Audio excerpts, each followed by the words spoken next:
The next question from Hamad, Uttar Pradesh, India.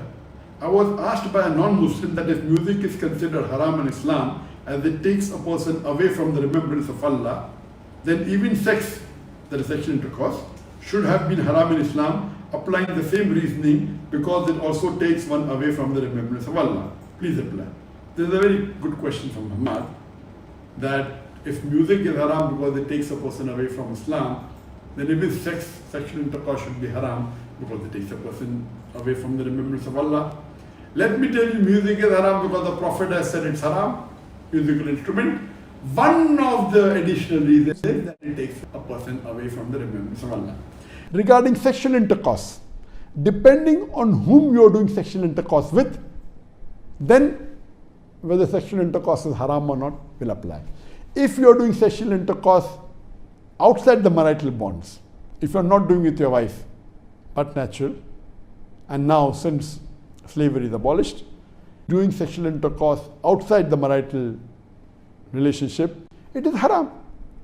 So surely sexual intercourse is haram, because when you're doing it with people who are not your wife or not between the spouses, it is surely haram.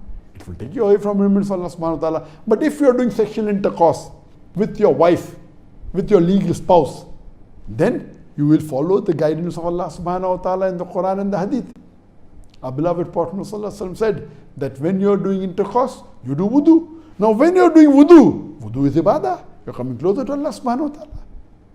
In wudu, you say Bismillah, in the name of Allah. Then you read, Ashhadu la ilaha illallah wa ashhadu anna Muhammadan abduhu wa rasuluh. You say that I bear witness that there is no God but Allah and Prophet Muhammad is the messenger of Allah. Then you are remembering Allah subhanahu wa ta'ala. While you are doing intercourse with your wife, you are praying to Allah subhanahu wa ta'ala that whatever you give, keep it away from the shaitan. So when you are doing intercourse with your wife, it is taking you towards Allah subhanahu wa ta'ala. In fact, doing intercourse with your wife is also charity, our Prophet said. If you do intercourse with your wife and don't do it with someone who is outside the marital bond, even that is ibadah, because you are following the commandments of Allah subhanahu wa ta'ala. So doing intercourse with your wife is ibadah, it is charity. You are following the commandments of Allah subhanahu wa ta'ala. But if you are doing sexual intercourse away from your marital relationship with someone who is not your spouse, it is haram, and surely it will take you away from Allah subhanahu wa ta'ala.